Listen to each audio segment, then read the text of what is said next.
সম্প্রতি তামিমের চিকিৎসাকে কেন্দ্র করে সামাজিক মাধ্যমগুলোতে চলছে ব্যাপক আলোচনা সমালোচনা।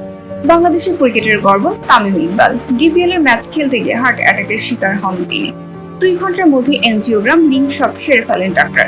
সৃষ্টিকর্তার অশেষ রহমতে তিনি এখন সুস্থ।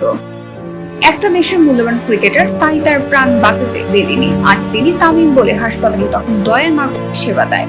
তবে যারা তামিম না, যারা শুধুমাত্রই নাগরিক, তাদের বেলাতে কেবলই বুকের ওপর ভর্তি ফর্ম, সিরিয়াল অ্যানালাইসিস ফ্রি প্রতিরক্ষা ওয়ার্ড আর হয়তো একটা শোক বার্তা। এখানে সেবা পেতে হলে তুমি ধনী হতে হবে, জনপ্রিয় হতে হবে, নয়তো হতে হবে নিছক ভাগ্যবান। এমন বহু প্রশ্ন অন্তর্জালে ঘুরে বেড়াচ্ছে। কেউ কেউ ফেসবুকে পোস্ট করছেন একই রিং, একই ডাক্তার, একই অপারেশন, তবু কারোর জন্য 25,000, কারোর জন্য 2 লাখ। এটা কি সেবা? না ভাই, এটা স্ট্যান্ড, না ভাই একটি চুক্তিভিত্তিক ডাকাতি। বাংলাদেশের চিকিৎসা নিয়ে এই মিথ্যা বলে যারা আসলে সত্যকে আড়াল করে। চিকিৎসা আছে, সত্যতা নেই। ডাক্তার আছে, দায়িত্ব নেই। হাসপাতাল আছে, মানবতা নেই। দেশের এমন চিকিৎসালয় আছে যেখানে সেবার জায়গায় রোগীর মূল্য দরদামে কেনাবেচা চলে।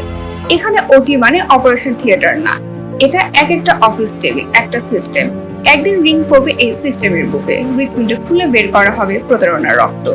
সেদিন চিকিৎসা হবে আবার সেবায়, ব্যবসায় নয়।